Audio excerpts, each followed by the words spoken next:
พามิซิตเนาะหรือว่าอเล็กซ์เนาะเป็นผู้บริหารของห้างคำพวงข้าพเจ้าก็ได้เข้ามาร่วมกับBNI เนาะเป็น New CEO Chapter ซึ่งข้าพเจ้ารู้สึกว่าตื่นเต้นและก็ดีใจหลายที่ว่าเพิ่นเวลคัมเราเข้ามาใน Chapter นี้รู้สึกว่าได้มีอย่างหลายๆอย่างใน Chapter นี้เพราะว่าเวลาธุรกิจของเราเวลาเราเฮ็ดออกไปแล้วเนาะบางครั้งเราอยากปรึกษาใครบางคนบางครั้งเราอยากได้คำคิดเห็นบางครั้งเราอยากได้นวัตกรรมใหม่ๆแต่มันเป็นแค่ความคิดเราบ่ฮู้สิปรึกษาใครเพราะทุกคนที่เอิ้นตัวเองว่า Expert ทุกคนที่เอิ้นตัวเองว่า Consultant เพื่อมาลมกับคนเรานี่เราต้องเสียเงินหมด BNI จึงเป็นบอลที่ตอบโจทย์ข้าพเจ้าหลายที่สุดเพราะว่าข้าพเจ้าได้หมู่เพื่อนนักธุรกิจที่เป็น CEO ร่วมกันมาขอคำคิดเห็นมาแลกเปลี่ยนความคิดเห็นนำกันด้วยความจริงใจเพราะคอนเซปต์ของพวกเขาคือเขามาเป็นหมู่ร่วมกันเนาะในคอนเซปต์ของเพิ่นบอกว่าฟันเนาะ smart fun and responsible เนาะก็คือม่วนมีความรับผิดชอบและก็บริหารแบบสารสลัดข้าพเจ้าเชื่อว่า BNI New CEO Chapter จะเป็น Chapter ที่ดีที่สุด Chapter หนึ่งของและจะเป็นโชว์เคสหนึ่งที่เฮ็ดให้นักธุรกิจลาววัยรุ่นหนุ่มน้อยเนาะได้มารวมตัวกันแล้วก็เซิร์นทานทีว่าสนใจเนาะเข้ามาศึกษาเข้ามานะพร้อมที่จะมาเป็นเมมเบอร์หรือว่ามาเป็นวิซิเตอร์กับพวกเขาสวัสดีข้าพเจ้าภูทองพลวิสัยเป็น CEO ของบริษัท Smart Technology จำหน่ายโปรแกรม POS จัดซื้อแล้วก็โปรแกรมการบริหารการขายครบวงจรข้าพเจ้าโชคดีที่ได้มาเข้าร่วมกับทีมงานของ BNI ให้ข้าพเจ้าเปลี่ยนความคิดไปหลายเติบเพราะว่าตอนแรกคิดว่าตนเองมีประสบการณ์หลายเนาะมีประสบการณ์มาจากต่างประเทศแล้วก็บริหารได้แต่ว่าเมื่อมาถึงในจุดนี้แล้วข้าพเจ้าได้มาเข้าในทีมงาน New CEO ของ BNI ข้าพเจ้ารู้สึกว่าข้าพเจ้าต้องได้เรียนหลายอย่างโดยที่ว่าความคิดที่เฮาเรียนมาตะกี้หรือว่าประสบการณ์ที่เฮาเจอมาตะกี้ถือว่าบางอย่างมันถูกเปลี่ยนไปโดยสังคมปัจจุบันกาแฟดีๆสั่งเรื่องราวดีๆได้อย่างหลวงหลายสบายดี BNI เจ้าข้าพเจ้าปรเมศ พิมพ์โคตรเจ้าผู้ก่อตั้งและผู้บริหารบริษัทกาแฟลาวยกล้อขาออกขาเข่าและก็เฟรนไชส์กาแฟยกล้อเนาะเครื่องดื่มบรรจุขวดยกล้อทุกโกเฟรนไชส์หอมกาแฟแล้วก็ซิกเนเจอร์คอฟฟี่แอนด์ซัพพลายเจ้าเฮ็ดกาแฟลาวยกล้อเนาะหลังจากที่กาแฟลาวยกล้อถูกขยายไปเป็นเฟรนไชส์เนาะขยายไปทั่วประเทศแล้วก็ข้าพเจ้าก็ต่อยอดด้วยการสร้างเครื่องดื่มบรรจุขวดพาสเจอร์ไลท์ชื่อว่ายกล้อทุกโกเนาะปัจจุบันนี้ก็จำหน่ายอยู่4แข็งหลักๆแข็งนครหลวงเวียงจันทร์แข็งเวียงจันทร์บริคำไซแล้วก็เชียงขวางเจ้าแล้วก็หลังจากที่ข้าพเจ้าสร้างโรงงานบรรจุขวดกาแฟยกล้อทุกโกแล้วเนี่ยข้าพเจ้าก็เห็นกาแฟหอมเจ้าซึ่งต่อมาก็ได้เป็นเฟรนไชส์อีกตอนนี้ก็มีอยู่21สาขาเนาะสาขาที่21เนี่ยจะอยู่ที่แขกสวรรค์เขตแล้วก็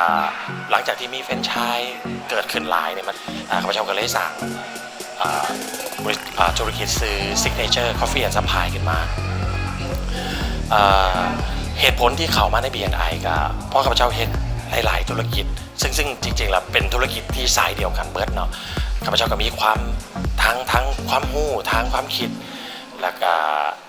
บ่ฮู้จะไปทางไหนข้าพเจ้าก็เลือกที่จะเข้ามาโอ้ล้มกับคนในกลุ่มของ BNI พอโอ้ล้มคนในกลุ่ม BNI ก็เลยได้ตัดสินใจเข้ามาร่วมประชุมกับเพิ่นหลังจากที่ร่วมประชุมก็เริ่มได้เห็นเริ่มได้ฮู้เริ่มได้คำแนะนำจากการแก้ปัญหาของธุรกิจข้าพเจ้าก็มีหลายๆคำเว้าที่เขาบอกว่าบางทีเขามองไม่เห็นปัญหาของตัวเองเนาะแต่ว่าบางทีคนอื่นเขาอาจจะเห็นปัญหาของตัวเขาเนาะเขาก็ได้มาปรึกษาและหลังจากที่ได้รับคำแนะนำได้รับคำปรึกษาการแก้ปัญหาทั้งธุรกิจเริ่มคลี่คลายแล้วข้าพเจ้าก็เริ่มมีเวลาที่จะเข้าร่วมกับเพิ่นเนาะข้าพเจ้าก็ปัจจุบันนี้ก็เป็นสมาชิกเป็นที่เรียบร้อยแล้วเจ้าสบายดีข้าพเจ้าเอกพลภูมินเนาะเป็นเจ้าของกิจการโรงพิมพ์ป้ายโฆษณาครบวงจรบริษัทของข้าพเจ้าตั้งอยู่บ้านศรีสวัสดิ์เนาะเมืองจันทบุรีนครหลวงเวียงจันทร์เนาะเขาเฮ็ดเกี่ยวกับพวกซื้อสิ่งพิมพ์งานโฆษณางานป้ายของพรีเมียมเครื่องแจกแถมทุกอย่างเนาะสนใจเข้ามาใช้บริการได้ข้าพเจ้าเปิดธุรกิจโรงพิมพ์นะประสบการณ์ก็คือ10 11 12 ปีเจ้าก็รับซื้อสิ่งพิมพ์งานโฆษณาทุกอย่างเนาะนับตั้งแต่ใบปลิวโบรชัวร์แผ่นพับสติกเกอร์ป้ายโฆษณาทุกอย่างของพรีเมียมเครื่องแจกแถมทุกอย่างเนาะสนใจเข้ามาใช้บริการได้ สบายดีข้าพเจ้าซื้อน้ำไพวันนิตาตะการเนาะพวกเขามาจากทีมงานของยูเทคลาวบริษัทยูเทคลาวให้บริการพวกเขาให้บริการเกี่ยวกับone stop service เนาะงานเป็นทแนนงานบำรุงซ่อมแปลงอาคารไม่ว่าจะเป็นงานระบบไฟหรือว่าระบบแอร์ระบบน้ำทุกอย่างเนาะอยู่ในอาคารแม่นพวกเขาเป็นคนให้บริการเนาะ สวัสดีครับเจ้าสุขสวรรค์แก้วจำปาหรือว่าโตโต้ CEO ของบริษัทเกรดแมนพัฒนาสังหาริมทรัพย์ธุรกิจหลักๆของเรากับแมนก็สร้าง residential real estate เนาะซึ่งเขาดำเนินการมา10 กว่าปีตั้งแต่สมัยข้าพเจ้ายังน้อยคืออีก5 หรือ 8 ปีข้าพเจ้าเล็งเห็นว่าข้าพเจ้าจะเป็นอันดับหนึ่งเรื่องที่อยู่อาศัยเนาะนอกจากนี้เขาก็ยังเห็น asset management เนาะ asset management ก็คือเขาบริหารตึกหรือว่าอาคารถ้าสมมติท่านมีอพาร์ตเมนต์หรือว่าตึกตัวใดที่ว่าท่านคิดว่าเซลส์มันดรอปลงเนาะเขาสิไปเข้าไปวิเคราะห์แล้วก็เบิ่งความเป็นไปได้ว่ามันเฮาสิสร้างหาลูกค้าแบบใดเข้ามาเนาะหลักๆแล้วแม่นข้าพเจ้าสิพัวพันทางนักลงทุนต่างประเทศเนาะนักลงทุนภายในแต่ว่าดินแต่ละตอนที่ท่านมีแผนเนาะเขาจะมีทีมรีเสิร์ชแล้วก็เฮ็ดมาร์เก็ตให้ว่าดินของท่านเหมาะกับเฮ็ดตึกอาคารประเภทใดเนาะสำหรับในสเตจต่อไปของเกรดแม่ก็คือเขาซีเป็นบริษัท asset management เขาเล็งๆ target man อยู่เวียงจันทร์โดยเฉพาะเนาะขอให้ทุกท่านให้ความมั่นใจไว้เลยว่าทั้งความรู้แล้วก็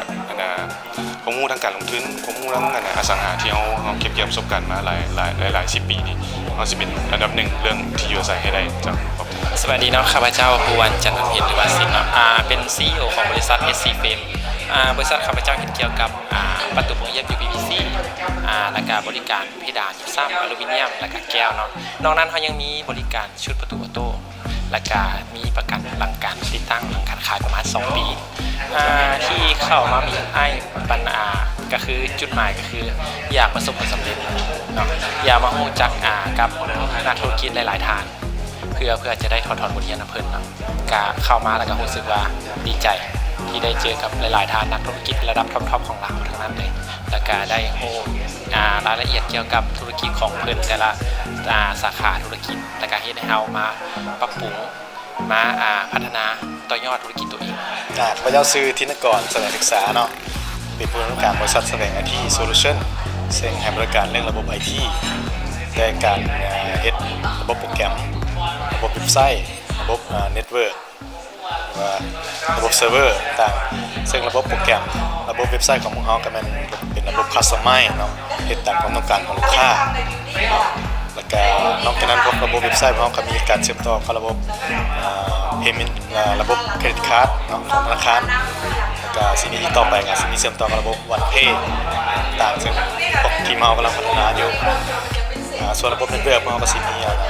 ให้บริการเรื่องจะเป็นระบบ Wi-Fi อยู่โรงแรมเนาะเป็นการให้เช่าอุปกรณ์มาเมนเทนแนนซ์ระบบให้เพื่อให้โรงแรมหรือว่าสถานที่การศึกษาต่างๆก็ได้กันว่าห้องหมอก็ได้จะบ่ได้ต้องลงทุนหลาย